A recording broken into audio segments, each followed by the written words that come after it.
সৰু গ্ৰাম্য চহৰ এখনত ৰাতি প্ৰায় 10 বাজিছে। বতাহ বলি আছে। ৰাস্তাবোৰ জনশূন্য, আনকি চকীদাৰ কুকুৰবোৰৰ এই ঠাণ্ডাত কতো দেখা পোৱা নাই। অৱশ্যে মাজে মাজে এখন বা দুখন ট্ৰাক আহে আৰু যায়, তীব্ৰ শব্দ কৰি। কুঁৱলী বেছি নহয়। পূৰ্ণিমাৰ নিশা ৰাস্তা-ঘাটবোৰ উজ্জ্বল পোহৰ, যেন আগন্তুক চিনেমাৰ ষ্টুডিঅ' ছেট আছে। ষ্ট্ৰীট লাইটবোৰে নিৰ্জন ষ্টেণ্ডৰ টুকুৰা এটা উন্মোচন কৰে। মাজে মাজে মৃদু বতাহত প্লাষ্টিকৰ টুকুৰাবোৰো উঠা-নমা কৰিছে। গহনা দোকানৰ ভিতৰৰ পৰা পোহৰ বতাহত ভাহি আহিছে। মানুহজন যেন আজি দোকানত শুই আছে। দলীয় কাৰ্যালয়ৰ ছাদৰ পৰা পতাকা উৰুৱাইছে। শৌচাগাৰৰ আন্ধাৰ চুকটোৰ পৰা এটা মুখ-বন্ধ মাত শুনা গ'ল যে, মোক এৰি যোৱা, মোক অকলেই থাকিব দিয়া।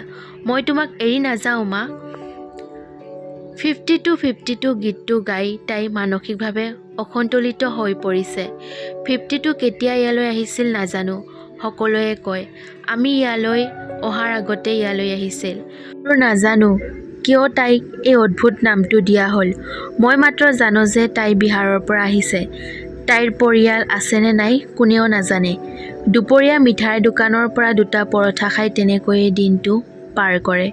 52ৰ হয়তো এই ঠাইখনৰ প্ৰতি প্ৰেম গঢ় লৈ উঠিছে। যোৱা কিছুদিনত মাজে মাজে ৰাজপথত বা গছৰ তলত এগৰাকী উন্মাদ মহিলাক দেখা পোৱা গৈছে।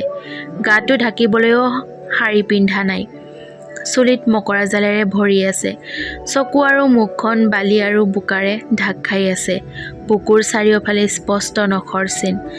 লগতে তাইৰ তলৰ অংগবোৰত আঘাতৰ স্পষ্ট লক্ষণ।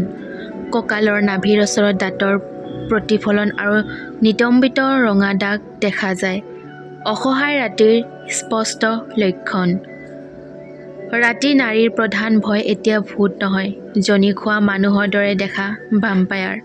ঠাণ্ডা বতাহজাক লাহে লাহে বলি আছিল।